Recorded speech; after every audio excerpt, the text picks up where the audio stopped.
Hi und willkommen bei The Lately Show mit mir, Florian Strelitz. Immer noch aus meinem Wohnzimmer, das auch weiterhin im Keller von Tencent steht und darauf hofft, auch von Microsoft übernommen zu werden. Dann aber für nicht weniger als 50 Billionen Euro. Immerhin steht eine Couch in meinem Wohnzimmer mit einem original Rotweinfleck, der definitiv vielleicht ein früher Banksy ist. Und nicht zu vergessen, hat mein Wohnzimmer den Videospielklassiker Pong erfunden. Verlesen, eine Bong auf dem Tisch stehen. Das wird Elon Musk sehr interessieren und er wird vielleicht definitiv mitbieten. Aber kommen wir jetzt zu unserem Thema heute Abend und schauen einmal auf den chinesischen Tech-Giganten Tencent, der vermutlich über diese mickrige 70 Milliarden Dollar Übernahme nur müde lächelte. Für das soziale Netzwerk LinkedIn bezahlte Microsoft mit rund 26 Milliarden US-Dollar nur ein Drittel des Preises der heute verkündeten Übernahme. Durch den Deal übernimmt Microsoft Games wie beispielsweise das Smartphone-Puzzlespiel Candy Crush oder das populäre Shooterspiel Call of Duty. Ein weiterer bekannter Titel von Activision ist der Skating-Klassiker Tony Hawk's. Es ist die nächste große Akquisition von Microsoft in der Gaming-Sparte, nachdem das Unternehmen 2020 bereits den Spielerentwickler ZeniMax Media aufgekauft hatte. Mit den Übernahmen will Microsoft die eigene Spielkonsole Xbox stärken, um sich damit besser gegen die mächtigen Konkurrenten Sony und Nintendo zu positionieren. Allerdings verstehe ich persönlich diese Akquise nicht so sehr. Klar, mit Call of Duty, Overwatch und auch mit WoW hat man sich Marken an Bord geholt, die locker 1 Milliarde Gewinn pro Jahr einfahren. Trotzdem ist Activision Blizzard niemals 70 Milliarden Dollar wert, denn Blizzard bringt nur alle 100 Jahre ein Spiel heraus und so viele Hausfrauen können gar nicht bei Candy Crush im Echtgeldshop Geld ausgeben, als dass es auch nochmal 1 Milliarde im Jahr bringt. Dann würde es auch nur 35 Jahre dauern, bis die Kohle wieder drin wäre, wenn in 35 Jahren überhaupt noch jemand Call of Duty zockt. Ansonsten hat Activision Blizzard seit mehr als 3 Jahren ein fettes MeToo-Problem an der Backe, das sie selbstverständlich offen und ehrlich angegangen sind, indem sie es anfangs einfach beiseite geschoben haben. Dass sich allerdings Microsoft so ein Problem an Bord holt, wäre nicht anders, als ob der DFB für seine Kampagne Keine Macht den Drogen als neues Gesicht Christoph Daum präsentieren würde. Jedenfalls hätte ich Microsoft eher empfohlen, EA oder Ubisoft zu übernehmen. Oder für die 70 Milliarden vermutlich sogar gleich beide zusammen mit Take-Two und Valve. Wobei da Ubisoft auch schnell rufen würde, MeToo-Probleme? Hey, Me Too! Wenn man Hardwareverkäufe inkludiert, dann wäre trotzdem immer noch Sony Marktführer, weil deren PS5 mittlerweile einen Eintauschwert hat von einer Erwachsenen und 4 Kinderseelen auf dem freien Markt. Aber rein von den Spieleverkäufen her bringt das alles Microsoft zwar näher an Sony heran, aber zum Spitzenreiter als Publisher gibt es immer noch eine Activision Blizzard Umsatzlücke, und zwar auf Platz 1 steht der chinesische Tech-Gigant Tencent. Ein Gigant, von dem man recht wenig hört oder mitbekommt. Um aber Tencent wirklich besser verstehen zu können, müssen wir einmal in der Zeit zurückspringen.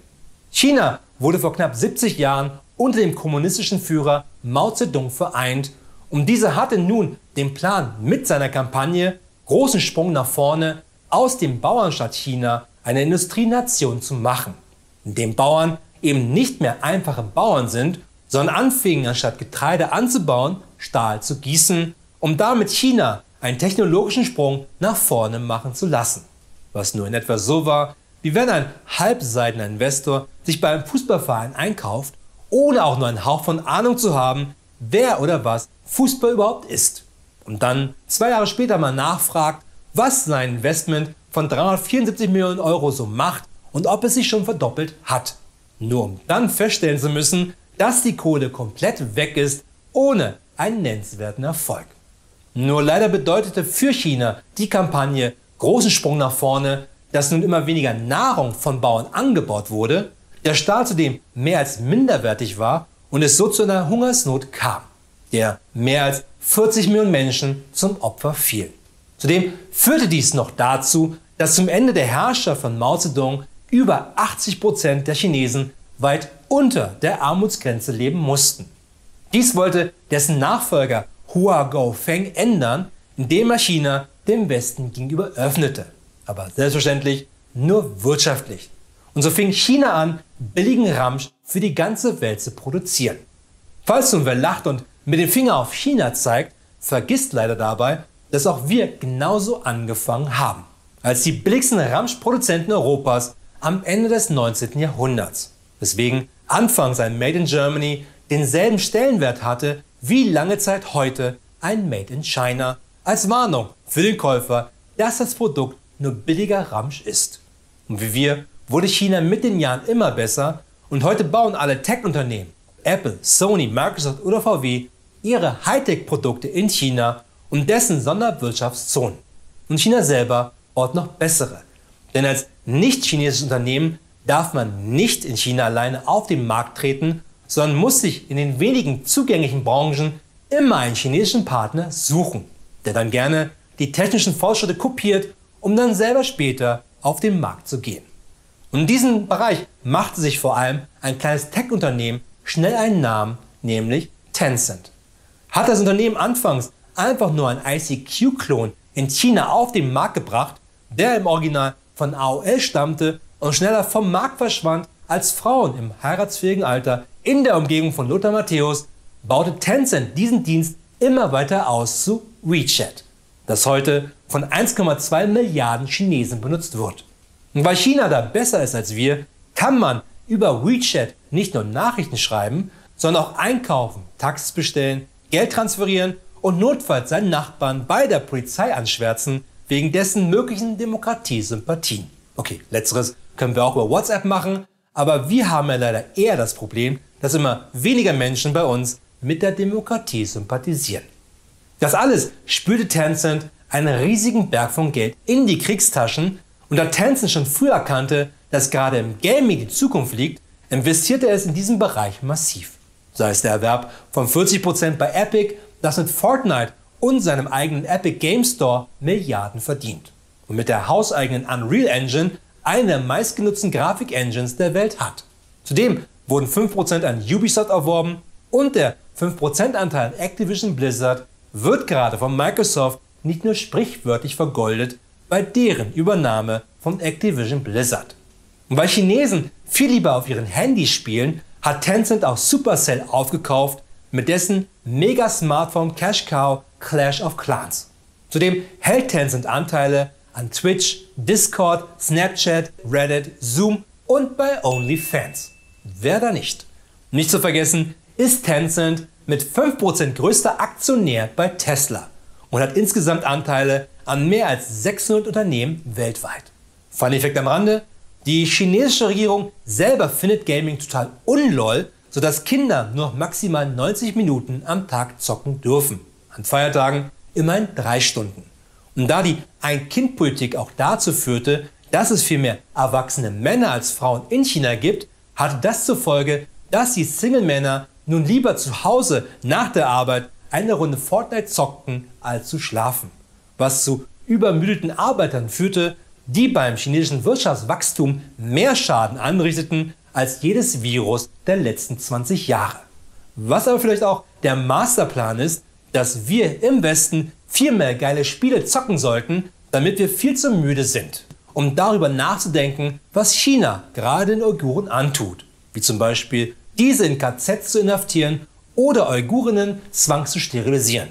Oder wie sich China als Gegenreaktion zum Demokratiegipfel im Dezember letzten Jahres, zu dem Joe Biden 100 demokratisch regierte Länder einlud, einfach selber als die bessere Demokratie präsentierte.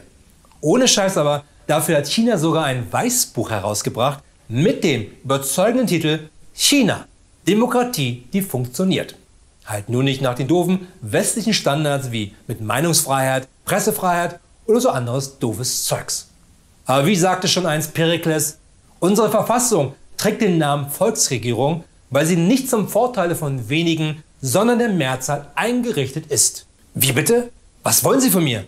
Hilfe! Ich werde geschlagen von Xi Jinping! Aua! Nicht mehr hauen! Ja, China ist eine Demokratie. Sogar fast so toll wie bei uns mit eigenen Sklaven und Frauen haben keine Rechte. Aua! Nicht mehr hauen! Ich löte doch gerne ab sofort iPhone zusammen. So hatte die alte Seidenstraße schon vor 2500 Jahren funktioniert. Dementsprechend reagiert Tencent, aka China, auch nicht sehr positiv auf Kritik bei Themen wie Hongkong oder der Sache mit den Uiguren. Ist ja auch voll doof, als Westen auf Menschenrechtsverletzungen hinzuweisen. Immerhin schaffen wir das ja auch kaum hier bei uns und den armen Querdenkern, die sich alle für Sophie Scholl halten und leider bisher noch nicht von den Nazis rückwirkend ermordet wurden. Oder als John Cena sich auf Mandarin entschuldigen musste, weil er in einem Interview es gewagt hatte, Taiwan als einen Staat zu bezeichnen. Aber Tencent ist für China auch in China mehr als interessant. Denn unabhängig von den Anteilen und Akquisen an Unternehmen, Streaming-Deals mit Basketball, Football und Fußball, darf man nicht vergessen, dass Tencent denselben Regeln unterworfen ist wie jedes andere Unternehmen in China. Und wie es Fraser Howey passend beschrieb, alle Unternehmen in China sind quasi entweder staatlich oder staatlich beaufsichtigte Unternehmen. Und da Tencent mit WeChat und seinen 1,2 Milliarden Usern in China und über 100 Millionen in Asien zusätzlich Unmengen an Bergen von Informationen über genau diese User generiert, kann China selber darüber auch seine Zensur weiter betreiben. Und das sogar mittlerweile in Echtzeit. Dem wir auch einmal Respekt zollen müssen, denn bis bei uns mal ein rechtsextremer Chat bei Telegram gelöscht wird, sind die meisten Teilnehmer des Chats schon an Altersschwäche gestorben oder sitzen für die AfD im Bundestag. Oder heißen Hans-Georg Maaßen, der hier leider mitbekommen hat, dass rechtsdrehende Joghurtkulturen ihn nicht noch weiter nach rechts drehen lassen. Vielleicht sollte man Linksdrehende versuchen, dann könnte er in 20 Jahren wieder halbwegs in die Nähe der CSU zurückgedreht sein. Amnesty International hatte 2016 mehrere Messaging-Apps unter den Gesichtspunkten des Datenschutzes untersucht und ich traue es mich gar nicht zu sagen, aber WhatsApp hatte diesen mit 73 von 100 Punkten sogar gewonnen. Abgeschlagener letzter war WeChat mit sagenhaften 0 von 100 Punkten. Denn Datenschutz wurde in der App sofort standrechtlich erschossen. Natürlich liegt das Ganze datenschutztechnisch vermutlich wie bei TikTok. Da sagt der Betreiber auch, dass keine Daten an China weitergegeben werden. Aber sind wir mal ehrlich, dort liegen die Daten von hunderten Millionen Menschen vor. Wer würde da nicht als chinesische Regierung zugreifen wollen? Oder Tencents hunderte Millionen Dollar Investitionen in diverse Hollywood-Studios. Denn China ist für Hollywood mittlerweile ein wichtigerer Absatzmarkt geworden als die USA selber. Und niemand kann sagen, ob China sein Netzwerk an zugekauften Firmen und Anteilen nicht als politische Waffe eines Tages mal einsetzt. Genauso wie die Befürchtungen bei Nord Stream 2 und Wladimir Putin, die man hier sehen kann, wie er sich im Schatten von Tschernobyl seine gesunde Gräue holt. Ob er notfalls einfach die Erdgaslieferung drosseln würde, wenn man ihn nicht machen lässt, was er will, wenn der Nord Stream 2 jemals laufen wird. Warum sollte also China nicht genauso reagieren, wenn zum Beispiel ein Land anprangert, dass Uigurinnen Zwang zu sterilisieren einfach vollkommen falsch ist? Nur China das als Übertreten einer roten Linie sieht. Also nicht das Zwangssterilisieren von Frauen, sondern die Kritik daran. Und dann leider TikTok-Nutzern oder League of Legends Spielern mitteilt, dass der Service, aus Versehen natürlich, bis auf weiteres und einigen Entschuldigungen nicht in ihrem Land verfügbar wäre. Und dass das neue Dell Notebook auch nicht mehr kommen wird wegen Gründe. Natürlich hat Tencent aktuell nur das klassische kommunistische Ziel, einen Haufen Kohle zu verdienen, bis die Taschen voll sind. Aber die Frage ist nur, welchen Preis wir dafür am Ende bezahlen. Das war's wieder von der Show für heute, aber keine Sorge, wir sehen uns wieder in einer Woche, dann mit einer neuen Ausgabe der Lately News. Bis dahin eine gute Nacht und viel Glück da draußen.